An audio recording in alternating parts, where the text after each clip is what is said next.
অস্ট্রেলিয়ার কুইন্সল্যান্ডের উত্তর পূর্বের প্রশান্ত মহাসাগরের কোরাল সাগরের গ্রেট ব্যারিয়ার রিফে ২,৯০০-রও বেশি প্রবাল প্রাচীর ছাড়াও রয়েছে ৯০০ দ্বীপ। অনন্য আকৃতি, কাঠামো এবং বৈচিত্র্যের জন্য সহজেই বিশ্বের প্রাকৃতিক সপ্তাশ্চর্যে এবং ইউনেস্কোর ওয়ার্ল্ড হেরিটেজ সাইটে জায়গা করে নেয়া বিশাল সমুদ্রতলের এই প্রাচীরের আয়তন ১,৩৩,০০০ বর্গ kilometre.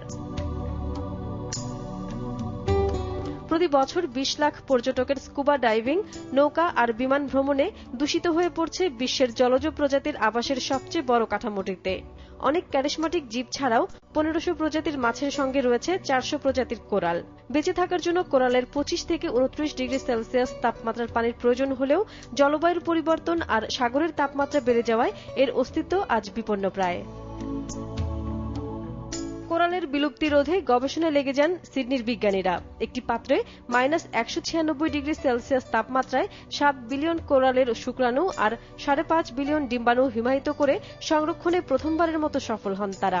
We have the ability to take the sperm and to thaw it out and reanimate it, and so it's swimming around and actually fertilize eggs and create sexually produced coral.